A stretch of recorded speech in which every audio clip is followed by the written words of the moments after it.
Good morning, everybody. If you just joined, we are waiting a couple of minutes to give people some grace to join.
Right, I'm going to make a start. Good morning, everybody. Very glad to see so much of you join us this morning or this afternoon, depending on where you are. My name is David Ardila. I serve as the Deputy Program Manager for the Exoplanet Program Office. The Exoplanet Program Office is one of NASA's 3 program offices, the other 2 being Physics of the Cosmos and Cosmic Origins. And between the 3 of us, the 3 program offices, we are organizing a series of webinars to discuss the recently launched ASTRA initiative by NASA headquarters. And this is the first one of those webinars. So we have a very interesting program this morning. We are going to start by hearing from Jessica Gaskin regarding the ASTRA program, and then we're going to hear from Al Nash about how to do early mission formulation for early mission concepts. This meeting, so just in terms of housekeeping, this meeting is being recorded, and we expect to make the recording available in the web for those of you that cannot stay to the end or were not able to make it. If you want to ask questions, we'll entertain questions during the talks. If you want to ask questions, please raise your hand and we will unmute you. Even better, the preferred way to ask questions is using the question and answer tool. If you look at the Teams and you look at the top bar towards the right, you see something that says Q&A. You click there, you will be able to select an option that asks you whether you want to share updates or to start a discussion. There is a little arrow pointing down to the right of that box that allows you to ask a question. So please use that to ask your questions. We also have the chat open, but the best thing to do if you want to ask questions is to use the tool, or if you prefer, you can raise your hand and we will unmute you. We'll be monitoring the questions. With that, I just want to say that the ExoPack has asked me to publicize a poll that they put out to decide on the schedule, on the agenda of their June meeting in the AAS that will take place here in Pasadena. So I'm just gonna put it on the chat. If this is your community and you are interested in joining it, in joining the AAS meeting, the ExoPack AAS meeting that takes place on the Sunday just before the AAS, please consider filling up that poll. And Nina, is there anything else I should be saying? Nope, you got it. Thank you very much. And with that, Jessica, can you tell us more about the ASTRA initiative, please?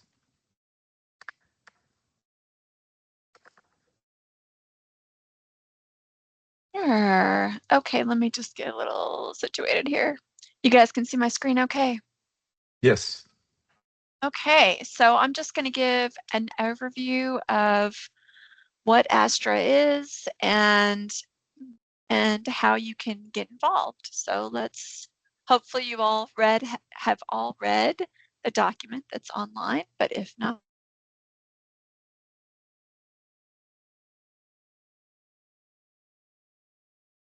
technology and research accelerator. By the way, my internet's been dropping out all day, so if I pause, just let me know, and it usually comes back within a second. But the idea behind ASTRA, we talked about, is it prep for ASTRA 2030? Yes, kind of. But from the astrophysics division standpoint, what we really want to have is a line of missions that are in the ready, like at the ready, ready to go in terms of their science that we know we want. We can look at the architectures, look at a trade space of those architectures, and have a range of missions to choose from, and also make sure that we're developing the right technologies, the long lead technologies. Some of them take longer than others, and if we know we need them in 15 years, we may need to start now. So it's really about looking at how we can ensure a continuous, but also programmatically responsible line of missions to ensure, groundbreaking astrophysics discovery. We don't ever want to have a gap if we can avoid it in the time between we have the fleet that we have and the fleet that we want. So ASTRA matures multiple strategic astrophysics missions. They're all going to come in at different readiness levels. That's okay. A lot of you are probably familiar with the Habitable Worlds Observatory. Hopefully you've been following along. And when they were prioritized into the Great Observatory's technical maturation program, GOMAP, also called GOMAP, they went back, right? The team went back and started looking at the science again. And then from that science case, while they were looking at the science case, they were formulating architectures, and they have this range of architectures called EACs that they are iterating with the different science cases to down select to ultimately one architecture. So ASTRA is really looking at that first part. What is the key science that we want to do, the key science that we have to do, where are the science gaps in the context of the have today, the landscape we have today, the global landscape of missions. And then it also looks at emerging industry capabilities and other NASA strategic documents, right? We want to take advantage of, say, all of the technology developments that we've been investing in astrophysics for the past decades. That would be great. So it's really about going faster in some sense, but going faster in this case means always having a mission at the ready. Okay, so ASTRO 2020, this was a very similar thing that was done for ASTRO 2020 by Paul Hertz, using the Enduring Quests, Enduring Visions Astrophysics Roadmap, which was a 30-year roadmap. Now it's a 20-year roadmap. And Paul asked the community to look at which missions we should study as to better inform the National Academies' input into ASTRA 2020, so they could make really well-informed decisions. And so from that, the community decided on 4 missions: the Large UV Optical IR Telescope, LUVOIR, the Habitable Exoplanet Observatory. There was an X-ray surveyor, which became LYNX, and a FAR-IR surveyor mission, which became Origins. And of those, in ASTRO 2020, GOMAP was prioritized. And from that, the first entrant into GOMAP was the Habitable Worlds Observatory, which is now has a project office at Goddard. So it's moving forward, and it's the highest priority, one of the highest priorities of headquarters right now for astrophysics. And we want to make sure that we're utilizing a lot of the lessons learned along the way. Also, when later on, after the studies are selected, when we get to how we're implementing. So ASTRA is, again, trying to make sure that we always have the right missions ready at the right time. So if we do have the budget to implement them, we can just move forward as we see fit. And that's why I've put the new Great Observatories program thing at the bottom, and we're starting with an X-ray mission based on X-ray study, not a mission, but an X-ray study, because that was one of the studies prioritized in Astrophysics 2020, in the ASTRA 2020 decadal. Okay, so what are we asking the community for? Well, we'd like you guys to come up with 4 to 6 strategic mission concepts that you would like for us to pay to study. And they will be entered once we select them by Sean. So Sean, the Astrophysics Division Director, will select the studies. And we are encouraging this time, this is a little bit different from last time because the environment's a little different from last time, but we're also looking at non-traditional architecture. So it doesn't have to be just one great big observatory that does everything. It could be constellations of smaller, a suite of smaller missions, smaller like, $2 billion missions, maybe a little bit bigger than a probe, maybe probe size. We also want to look at a range of missions, right? We don't just want 4 to 6 $20 billion missions. That's not going to help anybody.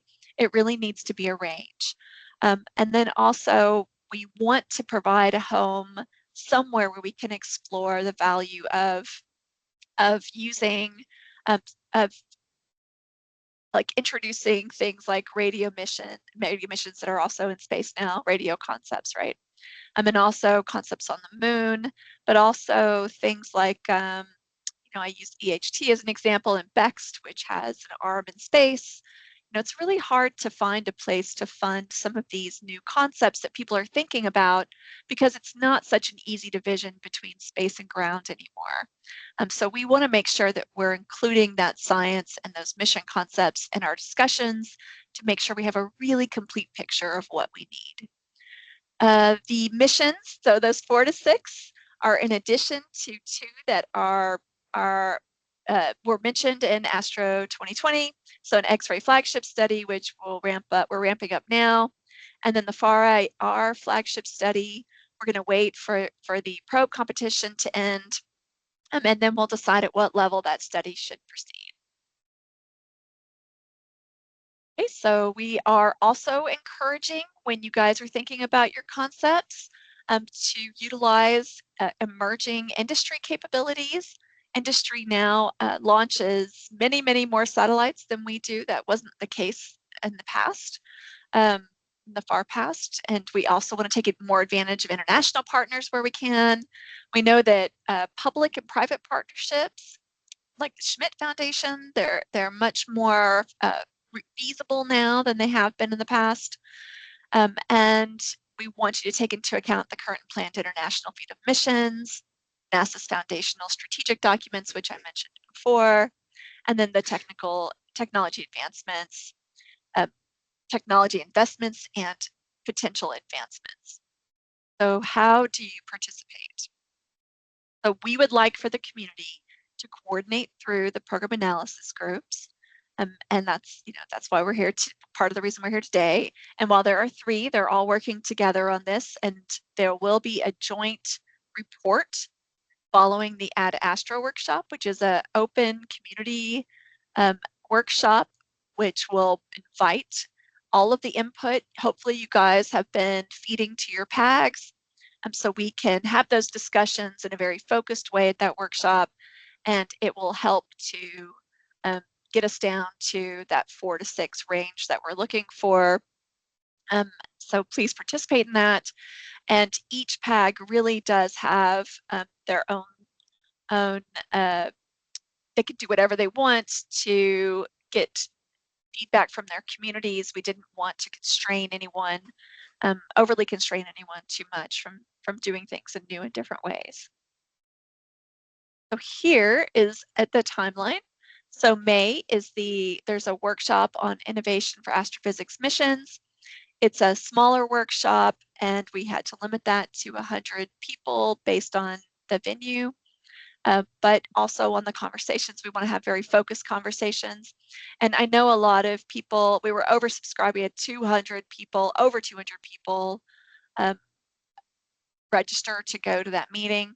And I think what we'll probably do is have another one because we just can't cover everything in those few days anyway, and it would be nice to get a different part of the community each time so we can have a really complete picture. So if you didn't get in, it's not the end of the world. There'll be a report that comes out of it, which will feed into the ASTRA workshop in September, but I also think it's just the beginning of those discussions. So we'll probably have more in the future. We also have a special session at the AAS meeting this summer, and we will have invited talks from the Astrophysics Division Director. I'll be talking about the workshops. We'll get an initial output, a summary from the innovation workshop, and then there'll be a panel and a Q&A session so you guys can ask whatever you want about ASTRA. September is the ASTRA workshop. And again, the output of that will be hopefully a presentation and a list of that kind of short list of mission concepts you guys would like us to study. And then in December, there will be a single presentation that will combine all the input from the PAGs. They'll give it together to the Astrophysics Division Director, and it should be an open and public presentation so everyone can listen in. And then finally, at the next AAS meeting, winter meeting, Sean will announce his selections for which missions will be studied, mission concepts. Okay, so just wanted to throw this up there. If you want more information, there is this beautiful website which has links to absolutely everything you can imagine. And if it doesn't, just email us and we will add whatever needs to be added. But please go here if you have questions. And then finally, if you have any ASTRA-related questions, we would like to make sure that we capture them, and then the responses we will publish online so everyone can see your questions and the responses that we gave. And that's all I have. Thank you. Thank you very much, Jessica, for that wonderful and quick introduction to the ASTRA concept. I don't see any questions on the Q&A, and I don't see any hands up.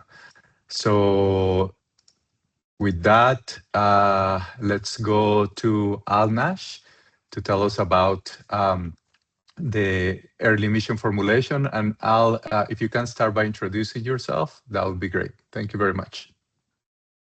Yeah, happy to. Hi, everybody. For those of you who don't know me, my name is Alfred Nash. I lead JPL's Innovation Foundry A team. I've spent 3 decades helping missions get selected, not just designed.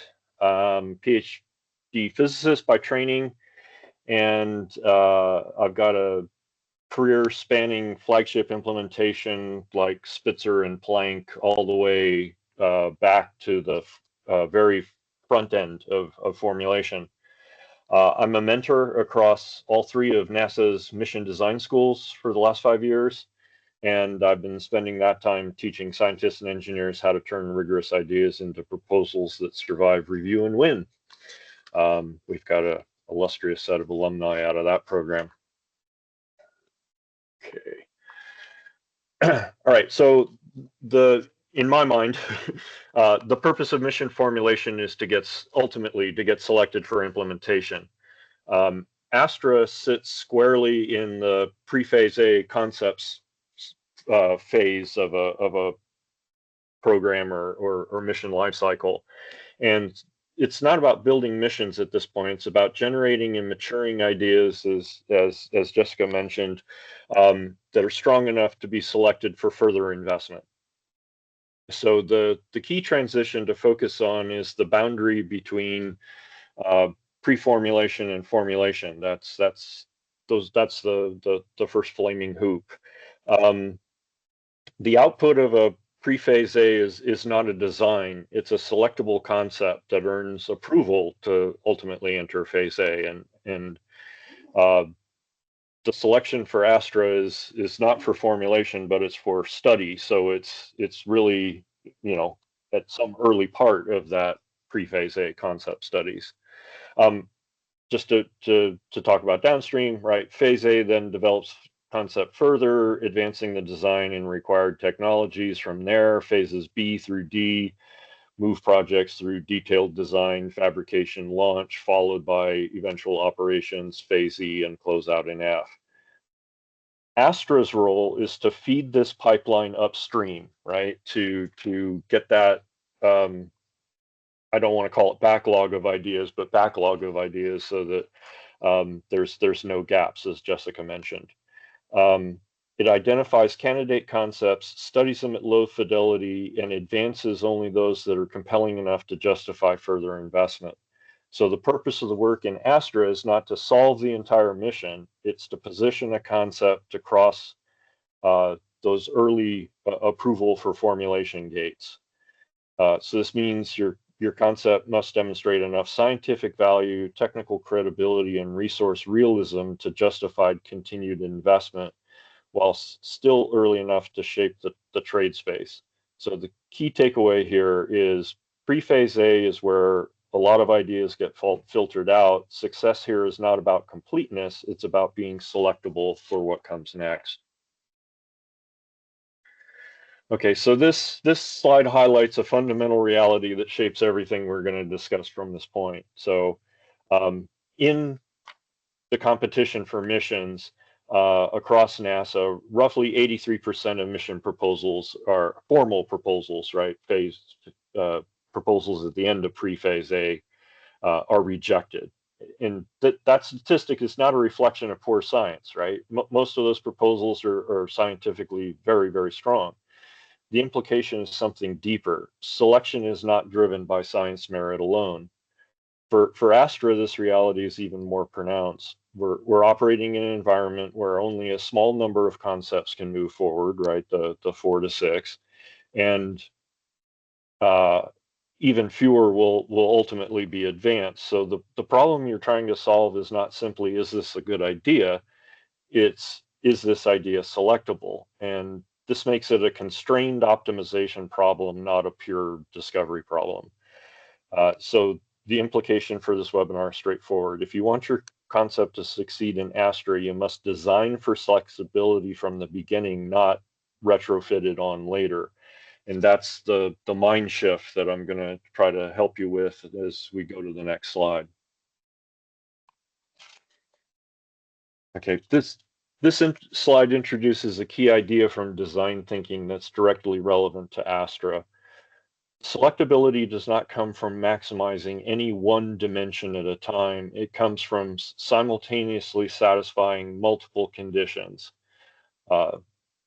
In design thinking, successful concepts sit at the intersection of stakeholder desirability, technical feasibility, and resource viability. Concept formulation in ASTRA must be treated as a joint decision problem under uncertainty, where choices in science, engineering, management are interdependent and must be evaluated together. So the implication for you is this: you're not searching for the best science or the best technology or the lowest cost independently. You're searching for the region in the design space where all three can coexist. That's where selectable concepts live.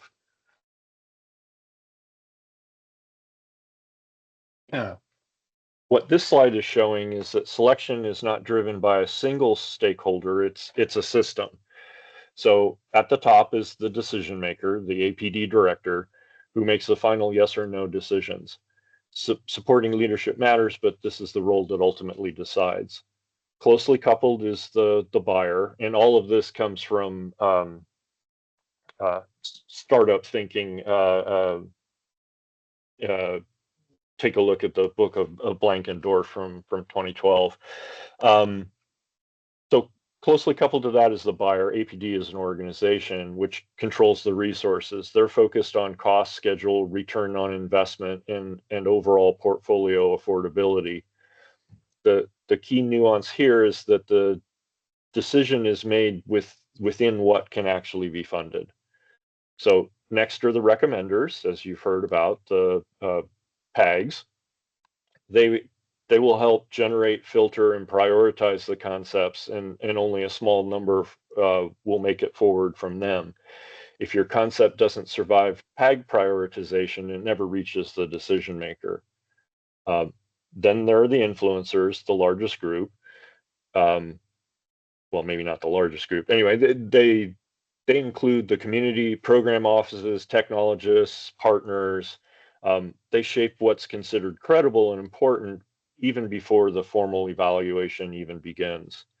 And last but definitely not least, right, there's the end users, the scientific community that defines the scientific value. Their priorities are necessary, but they're not sufficient for selection. So to succeed, your concept must simultaneously excite end users, convince influencers, win recommenders, satisfy the buyer, and enable the decision maker. Miss any one of these and your concept dies at that level.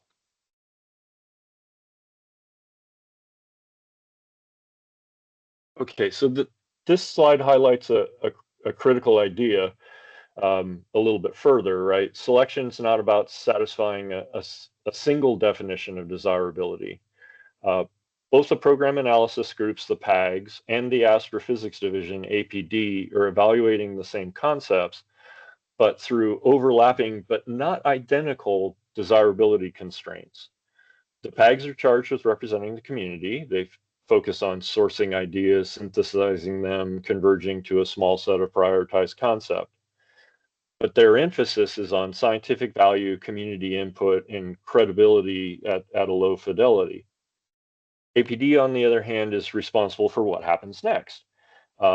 They identify the concepts for studies, fund them, and decide which ones advance. Their emphasis is a little bit more on strategic positioning, portfolio balance, cost reduction, partnerships, technology prioritization, and other things.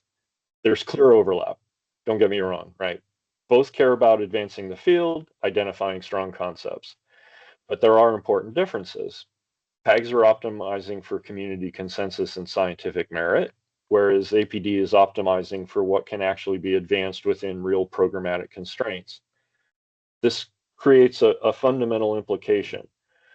A concept that is highly desirable to the community may still not be selectable if it doesn't align with APD's constraints and priorities. But conversely, a concept that fits well within APD's portfolio but lacks community support is definitely going to struggle to get recommended going forward. So success requires satisfying both simultaneously. Selectable concepts are not the ones that maximize any one perspective. They're the ones that sit comfortably in the overlap.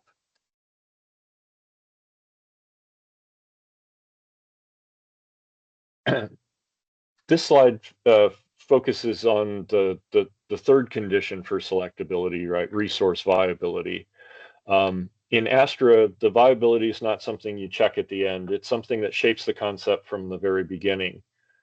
First of all, the program resources are fixed. This directly limits how many concepts can be studied and how deeply they can be studied. That was in the initial announcement for the initiative. This creates an immediate trade space. There's a coupling between the number of concepts, the fidelity of the studies, and the funding available to support them. The second thing mentioned in the initiative is that technology funding is limited.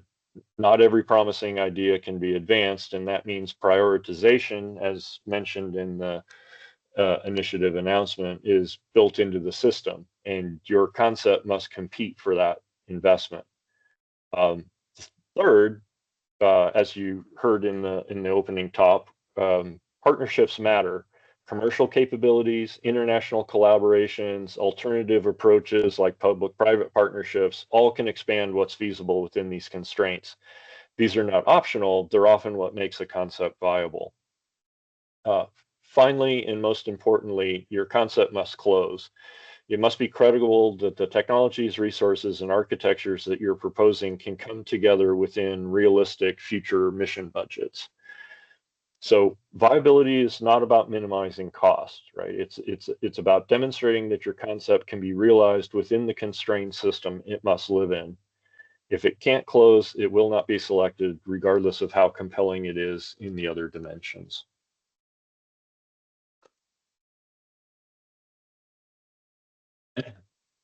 This slide takes the idea of selectability one step further. It's not enough to say that a concept must be desirable to the stakeholders, technically feasible, and viable from a resource standpoint. The key insight is that these three must be satisfied simultaneously. That creates additional structure. Specifically, the pairwise intersections define what a selectable concept actually looks like. So first off, desirability intersected with feasibility gives you applicability. This is where your concept demonstrates that it addresses meaningful science questions in a way that can be implemented. It's not just interesting, it's actionable science that expands the discovery space. Second is where feasibility intersects with viability. That gives you implementability. This is where your concept leverages technologies in the portfolio that Jessica mentioned, aligns, and uses cost-reducing approaches from industry and other sources so that it can actually be built and operated. Third is where desirability intersects with viability. That gives you marketability. This is where your concept aligns with the president's space policy, NASA budgets, and other broader priorities so that it can be supported and funded. The other broader priorities like the decadal survey. Each of these is necessary, but by themselves not sufficient. The critical point here is that all three intersections must be satisfied at the same time. If your concept is applicable but not implementable, it fails. If it's implementable but not marketable, it fails. If it's marketable but not applicable, it fails. So what you're really trying to do in ASTRA is not optimize in any one dimension. You're navigating to the region where all intersections overlap. That's where selectable concepts exist. Okay, so this slide is my attempt to explain why everything we've discussed is so bloody difficult in practice. The selection problem you're trying to solve in ASTRA is not a standard engineering or science problem. It's what's known as a wicked problem. Tame problems, like many classical science and engineering problems, are well defined. They have clear objectives, known variables, established solution methods. Mission concept formulation is fundamentally different. First, it's ill-defined. There's no single correct solution. Multiple concepts can be selectable, and the best answer depends on how competing factors are balanced. Second, the decisions are interdependent. Choices in science affect engineering, engineering affects cost, cost affects what's desirable. These are not separable problems. Third, the outcomes, especially in early formulation, depend on uncertain future states, technology readiness, budgets, partnerships, external priorities. And finally, you're operating in a space where complexity, uncertainty, and as we've mentioned before, slightly diverging stakeholder values all coexist. That combination changes the fundamental nature of the problem. It prevents straightforward linear approaches from working. You can solve this by optimizing one variable at a time or following a fixed, you cannot solve this by optimizing one variable at a time or by following a fixed sequence of steps. So the implication is this: mission formulation in ASTRA is not about finding the answer. It's about navigating a complex, uncertain, multi-stakeholder trade space in a way that converges to a concept that's selectable. That's why the methods we'll discuss next are structured the way they are. This slide provides at least one practical answer to the wicked problem we just discussed. Because mission formulation is a wicked problem, it cannot be solved with a linear one-pass approach. It requires iteration and progressive refinement. That's what the concept maturity levels provide, and you're going to get a webinar on that in the future, I know. It's a structured way to move from ideas to selectable concepts, and this was recommended in the large mission report out of NASA, one of the foundational documents. You begin with possible ideas, broad, unconstrained, diverse. The goal here is exploration, not correctness. From there, you move to plausible concepts where you establish initial feasibility across the three key domains of desirability, feasibility, and resource viability. Next, you work into what's probable, where you explore the trade space and start quantifying uncertainties. This is where you begin to understand what's actually likely to work. Then and only then do you converge to a preferred point design, something that's internally consistent that can be evaluated as a candidate. And finally, at the end of pre-phase A, after the whole ASTRA process, right, you would arrive at a proposed baseline, a defendable configuration that's ready for ultimate selection. The key in all of this is that each stage reduces uncertainty while preserving viable alternatives, and the disciplines, science, engineering, management, have to iterate together. If you skip steps, especially if you jump straight to a point design, you can end up inferring scientific desirability and ignoring viability, which is what I've seen lead to so many unselectable concepts. So the takeaway is this: selection is not the result of a single insight. It emerged from a disciplined convergence across iterations. That's how you navigate this trade space and arrive at a concept that's truly selectable. So this slide is my attempt to explain why a top-down, macro to micro formulation approach is fundamentally more efficient in concept development than bottom to top, micro to macro. The core issue is resource constraints. In pre-phase A, you're trying to explore a large design space with limited time, money, and people. A bottoms-up, micro to macro approach starts with detailed subsystem design and attempts to build up to a system. The problem is that most of those designs ultimately fail, often late, because they violate higher level constraints like cost, schedule, mission coherence. This leads to what's been observed repeatedly. Non-selectable concepts consume the majority of effort, reducing overall efficiency. This also creates churn, cycles of redesign and renegotiation, because early decisions were made without reference to the sponsor's constraints. From a computational perspective, this is inefficient. Evaluating detailed subsystem interactions scales much faster than evaluating high-level constraints. If you start at the bottom, you expend a lot of effort analyzing options that could have been rejected much earlier. There's also a search problem. If you begin by maximizing any one dimension, like performance or specific technology, you're likely to move into regions where feasibility and viability are low, reducing the overall probability of selection. The result is both ineffective, because you don't get selected, and inefficient. So the insight's this: efficiency in mission formulation comes from working in a way that avoids generating large numbers of non-selectable options in the first place. That's why the direction of reasoning matters.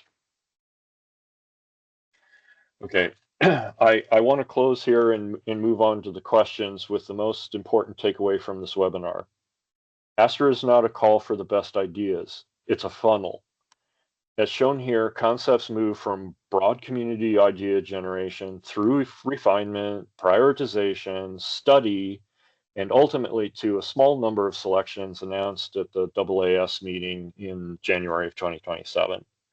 At the beginning, the funnel is wide, many ideas enter, exploration is encouraged, but as you move forward, the funnel's going to narrow. Concepts are filtered through community prioritization, strategic alignment, and programmatic decision-making. By the end, only a few concepts are going to remain. So the implication is this: your goal is not just to have a good idea, the goal is to survive the funnel. That means your concept must evolve as it moves through each stage, adapting to new information, aligning with stakeholders, and becoming more defensible over time. It must be strong enough to be endorsed by the community, refined through the workshops, prioritized by the PAGs, selected for study, and ultimately chosen by APD. That requires designing for selectability from the beginning. If you remember just one thing from today, I hope it's this: your success in ASTRA is not about being the most interesting idea at the start, it's about becoming the most selectable concept at the end. Thanks.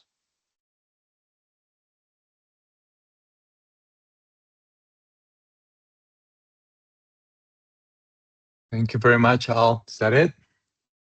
That's it. That's very interesting. Thank you. Appreciate that. Hopefully Time other for folks did too. questions. Folks, questions?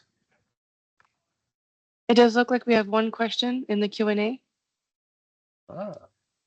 Okay, so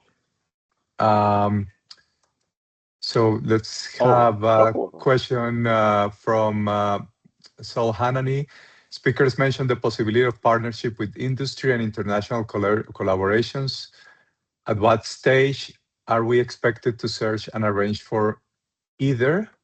If the expectation is now by the end of 2026, or at the time that the 4 to 6 missions are on the STDT phase? And I think this is a question for Jessica. Jessica, are you still online? She had to step away. She'll be back as soon as she can. Okay. So meanwhile, let's go to the other question by Peter Kusiski. Can you please discuss CML and CML2 in this context? Does it include all the dimensions you mentioned, or not just science? Yeah, I can do that for sure. Yeah, here we go. Okay. So it is all 6 dimensions. Maybe the easiest one, as I've depicted on this slide, and sorry, I maybe went through it a little bit too fast. So CML1, level 1, you're talking about an idea. The mission, the entire thing is a black box. It's the whole thing together. At level 2, you start looking at the system at the segment level in NASA system engineering breakdown. So that's the flight segment, the launch segment, and the ground segment. So you're working out mission design, top level, what are the communication constraints to the ground. You're not going to be sending zottabytes from L2, even with laser comm. Level 3, you start getting into the architecture trades portion of things that have been mentioned. And so this is where, does this payload fit? I'm not going to put the James Webb Space Telescope on a CubeSat, right? That instrument and that spacecraft just don't work together. Similarly, within systems in the ground element. Also from a cost sort of standpoint, right? Level 2, you're starting to get allocations for the class of mission you're doing, how much money is held in reserve, how much money is flying, how much money goes into so-called wraps. There are definitions for each of the 6 dimensions and the concept maturity levels. So hopefully I've addressed Peter's question, at least at a top level.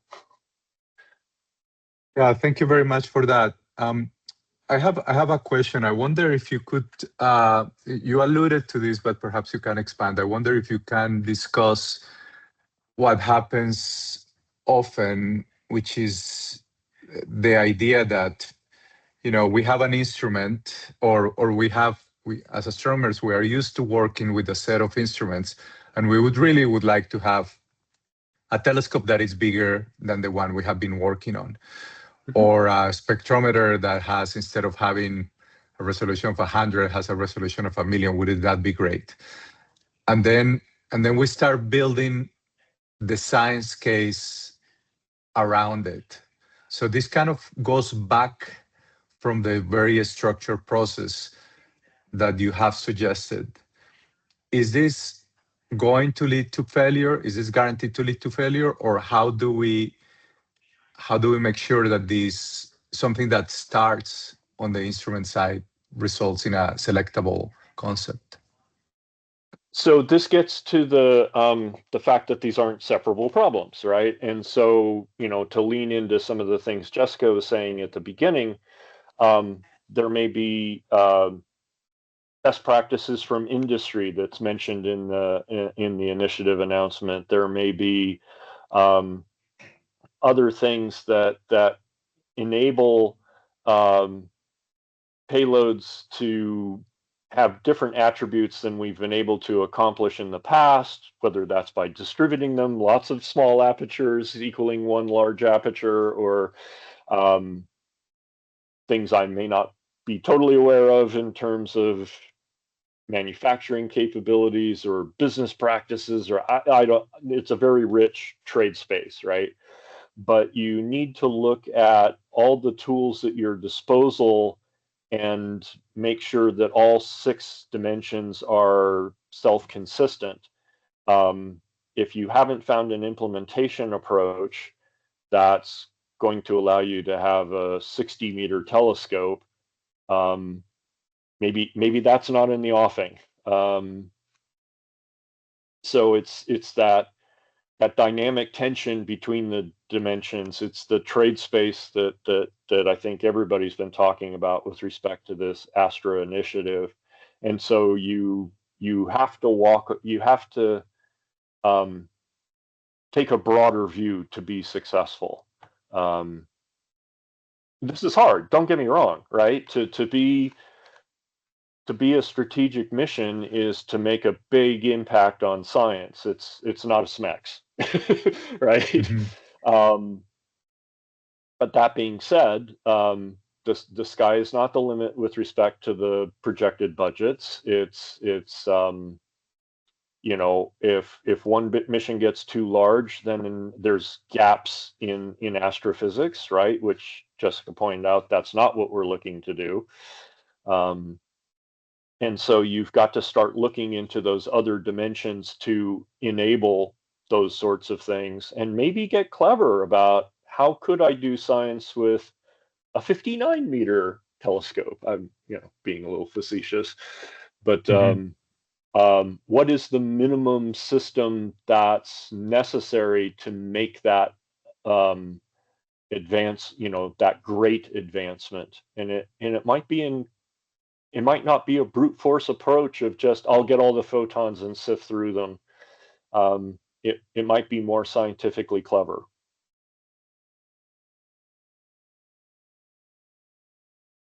That's very good. I have another question. How would you suggest the folks who have never done this go about doing it, about selecting or trying to generate new ideas?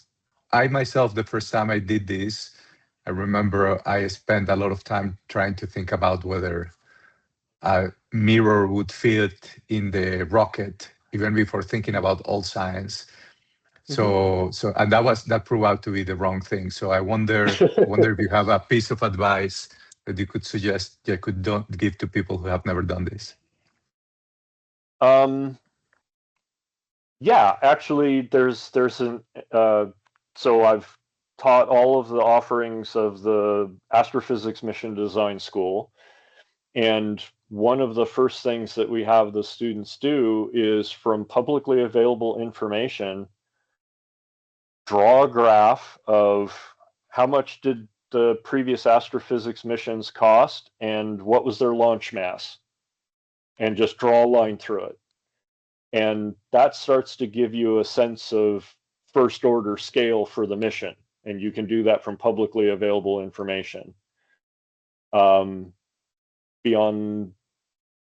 that, I should probably work with you and the other PAGs to see what other types of information we can give you. But that is one of the first steps that we do in the Astrophysics Mission Design School, is help folks that are brand new to this, right? These are postdocs and graduate students, just sort of calibrate how each dimension against the other. How many instruments did Spitzer have versus how many instruments did New Star have? It's a different number. Right. And what were the sizes of these things, and use that to find the correlations between the 6 dimensions, however you choose to look at it, and use that as guidance. If you want to invite me back for another webinar, we can talk about it once this is over. But yeah. Oh, that would be wonderful. Thank you very much. I have so now that I see that Jessica's back, let's ask some questions that are directed to her. Jessica, first questions. The speakers mentioned the possibility of a partnership with industry and international collaborations. At what stage are we expected to search and arrange for either? Is the expectation by the end of 2026 or at the time that the 4 to 6 missions are at the STDT phase? Great question. Okay, so I wanted to say a few things. So the reason industry is mentioned is because we wanted to make sure that we took into account things like the distributed, like smaller missions, but having a suite of them. What does that look like? Can we use the same spacecraft bus over and over? Really taking advantage of some of the things that we've seen the industry doing better at. So I think those kinds of partnerships would come much later, but recognizing that those capabilities exist is what's critical right now, right? Because it helps you at least form at the very high level what is possible given given the resources that we have now, global resources that we have now. What's probably good, what will follow once the studies are selected, we will set up STDTs. So we'll have chairs, we'll have STDT members from the community, they'll be supported by NASA centers, and then you'll get down into, and we'll have ex officio members, and we'll involve industry again. So we're still kind of formulating what this process looks like in great detail, but we will ask each of the studies to define their study to CML3, concept maturity level 3, which we'll get into later, but ultimately it's that architecture trade space once the science is defined. So we want to go to a manufacturing readiness level of 3. So you're really looking at the feasibility at that point once the STDTs are formulated and the studies are really underway and somewhat funded for industry to participate. We'll start looking at how that fits into the range of architectures for that concept maturity level 3 that you'll be looking at. So later is the short answer, not before the end of these, while these are being selected initially. And we'll define this process much better later for you guys leading up to the ASTRA workshop, so you know what to expect will come after and when the studies start. I also wanted to say that, so Al, thanks for that presentation. And I know a lot of it is translated a little bit from proposals and proposals being selected where we're used to proposing a lot more detail, right? Like I know all of you have probably proposed, and you know that to win a proposal, you have to pretty much have your concept completed and have your instrumentation tested, built and tested, right? Like it's this really detailed look at these concepts. But I want you to think of ASTRA as being a little bit different. So because we are not going to the level of a point design for the concepts, we will not be asking the STDTs to go to that level, but get a budget to that level. There'll be no MELs and PELs and 1,000-page budgets. We really want to be closer to where Hab Worlds is right now by defining, for example, that science and that full trade space. So once we go into the next decadal, we won't have to go back again and start over yet again. So this is really by taking a step backwards from a point design and defining that trade space, we're really taking a step forward once we go into the next decadal and they make their prioritizations. That's really the idea behind this, and also having those missions ready to go given whatever programmatic circumstances we're under at the time, which all of changes these days on a daily basis. I mean, I never know what to expect. So that's really it. So when you're thinking about these concepts and you're thinking, well, I don't have every instrument extremely well defined, and we just have a sense that this is the right kind of science that we want to do, and this is why it needs to be traceable to something that's somewhat feasible at a very high level. We don't need at this point in time a super detailed concept, right? Again, that concept trade space will come out at when the STDTs are put together. So it just needs to be able to make the case, and then the range of concepts in that trade space will all fit within one study concept, right? So you don't need, 10 different X-ray studies, for example, several of those will fit under one concept that will meet a certain science case, science goals. That's it. Thank you very much for that, Jessica. Thank you for that expanded answer. It really provides a lot of context. And it leads to another question that is being asked here by Vicky Hurd. Can you explain the line, quote, up to 6 community prioritized mission concepts, in addition to X-ray and far-IR, selected by APD to enter the ASTRA initiative, end quote. And the question is, does that mean that if 6 are selected, 8 total will be studied, including the far-IR and X-ray? Should the community be submitting X-ray and far-IR concepts to this study as part of the up to 6? Yeah, so this is interesting. I know it gets a little complicated for the far-IR and X-ray communities, because one of the things, again, we were looking at is a different way to do flagship missions. I have my personal opinion on what a flagship mission should be, but I recognize that there are other potential options that may be more attractive given the programmatic circumstances we're under. This kind of gets into what Al says, right? I was talking about it. Really, you have to take all these factors somewhat into account. But let's just say, for example, I don't know how many of you are familiar with Regina Caputo's flaglet concept. I think there will be a talk on that. Is Francesca on? When is that talk, Brian? Can you say? Anyway, there'll be a talk on that sometime in the future. But it's basically looking at a bunch of broad waveband coverage with smaller flaglets versus one big mission, and how that satisfies a large portion of the ASTRA 2020 decadal science. Well, in those discussions, X-ray needs to be represented, for example, right? You need to say, well, in that context, this is where a value of an X-ray mission that can do these things would come into play. And so X-ray absolutely needs to be in those discussions. far-IR absolutely needs to be in those discussions going into, and that you guys are having now, and also going into the ASTRA workshop. So it's, just because you're working on an X-ray flagship study doesn't mean it shouldn't be part of this other conversation that's happening that's very much related.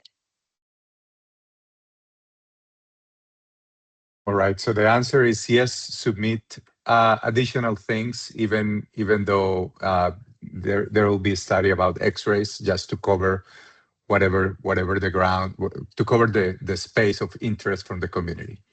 This is very good. Thank you very much. There is another question here from Frank Gerhard Schroeder. What are the long-term consequences of an idea selected or not selected for ASTRA? Will other concepts still be selectable for missions when reaching sufficient maturity without ASTRA? Will there be dedicated slots for missions drawing exclusively from concepts successful in the ASTRA process?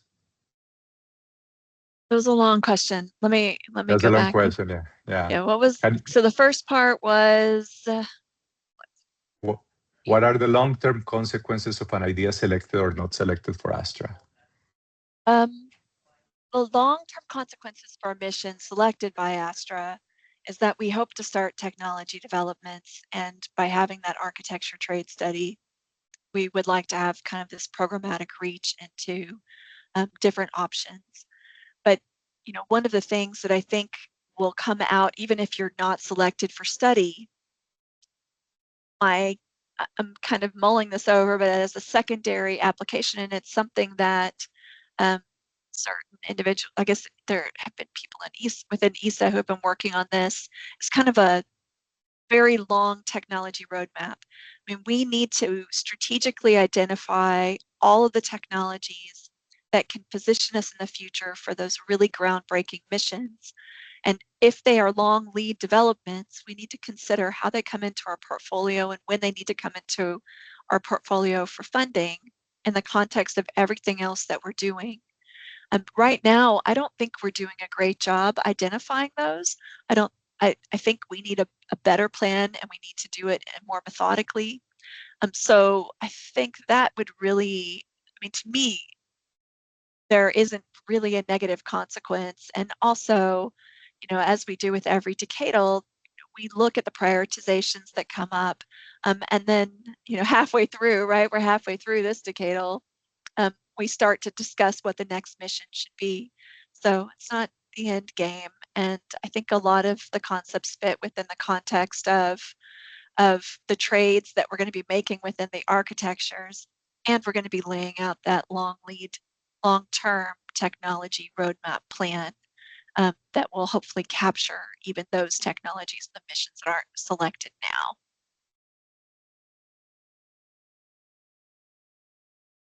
Thank you very much for that answer. That's very good. I just want to draw your attention to the chat. There is a link to the seminar that Jessica just mentioned. This will take next week on May 7th, 2 to 3.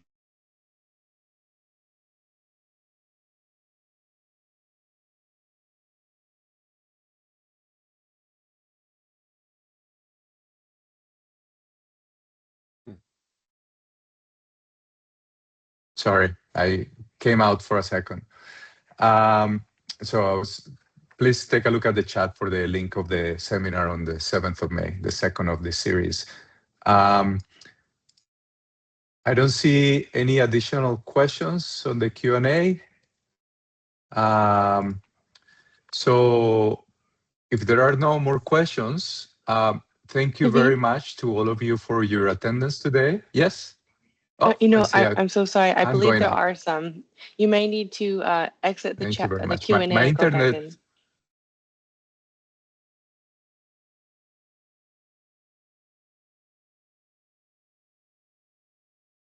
Sorry about that. Is it lagging for you? Yeah, my internet is having trouble.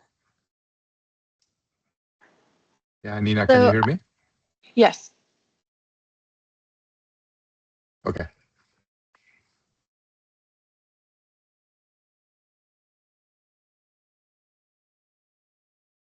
So I see Al's hand up. Yeah, I was just going to, I was mentioning, well, it was that, it was what Nina said, that you have to get in and out of the questions to see the new questions. And I wanted to make sure that David heard that and knew that there were additional questions. That's all.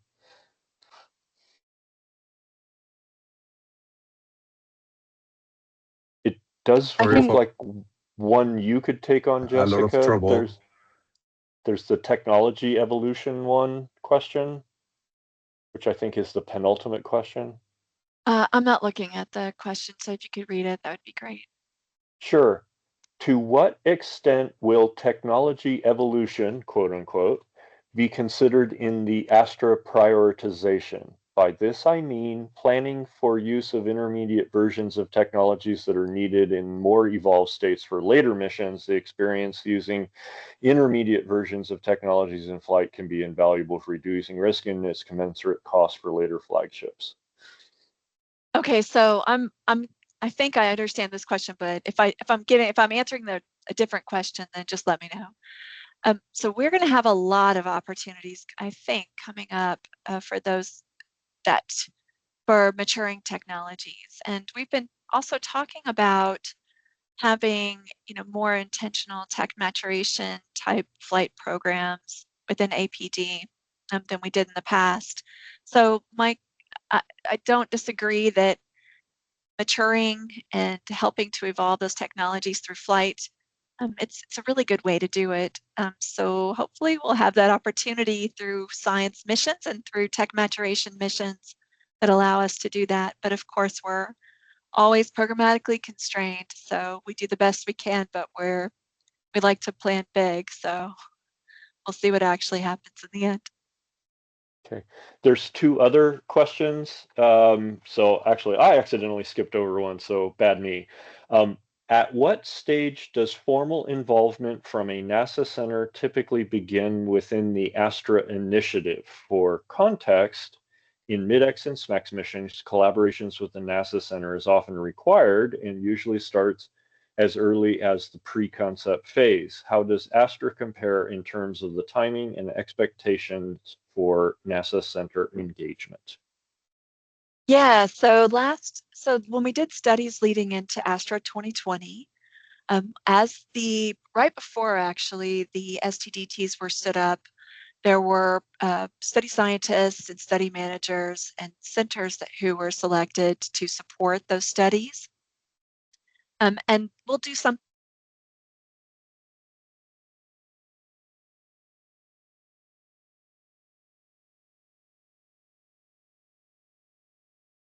Sorry,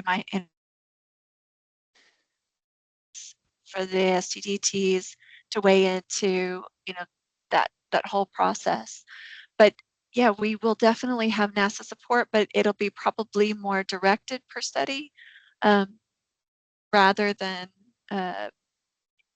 just everyone collaborating, on their own. We'll provide those links and the resources back to the centers for each of the studies. Okay. And then the most recent one I've seen, and I probably need to get in and out of the questions to update it. What is and I think this is a related question, what is the interplay between ASTRA and ASTRO 2030 preps? Specifically, is the idea that ASTRO 2030 will be expected to rank lower CML missions compared to ASTRO 2020? I cannot speak for the National Academy and what they'll end up doing and what they're expected to do. We'll provide them guidance as best we can, and hopefully they'll utilize the knowledge that they have from these studies to make very well-informed decisions. But aside from ASTRO 2030, I think going back to the technology question, by identifying the technologies and the range of architectures for this high priority science that we're going to be defining, I think we're positioning ourselves to have ultimately a landscape that doesn't have any gaps in it. If we have enough missions in between that can help fly and mature those technologies anyway. So what I see is, in part, this is ASTRA 2030 prep, but in some ways it's also a little bit more, because we're really also helping to direct our investments within astrophysics into those missions that the community says matters, and we'll provide as many opportunities as we can to take advantage of all of the work that's going to be done during these ASTRA studies, to make sure that we're positioning ourselves to always have a mission ready to go that's strategic, but also smaller missions that can take advantage of those developments as well. All right. I just cycled the questions and I don't see any new ones, and I believe we have addressed all of them. Yeah, I don't see any new ones either. So thank you very much, Al, for taking over. My internet was also kind of funky. Just want to add before I actually have to go, but thank you guys. Thank you all for, I know, the work that you're thinking about now and doing now, and then also in advance for what lays ahead, which is, I think, a very exciting time. One of the things that we really want to do is make sure that this work is not just going to be a study that sits on a shelf. I mean, I know how this works, believe me. What the intent is going to be to make sure meaningful and hopefully ends up somewhere useful. So that's the goal. If we get, how we get there, if we get there, I don't know, but we'll do our best to make sure that that's what happens. But also, I wanted to say, if you have any other questions, please use that QR code and put them in the question Q&A, and we'll try to get those online, because a lot of people have the same questions, and we'd love to make sure everybody's on the same page and we don't accidentally give two different answers anyway. But we'll make sure it's all on there and we're consistent and everybody has the same information. So anyway, so thank you all, and thanks again for Al for giving that presentation. Appreciate it. Welcome. Bye. Yeah, I want to echo those thanks. Thank you all. Thank you for your participation. Please take a look at the ASTRA web pages. You can just Google NASA ASTRA and you will find web pages with a lot of information and resources and the link to those questions pages if you are interested in asking more questions. And with that, I hope you have a very good rest of your day, wherever you may be. And I will see you again in the next incarnation of this. Have a good day.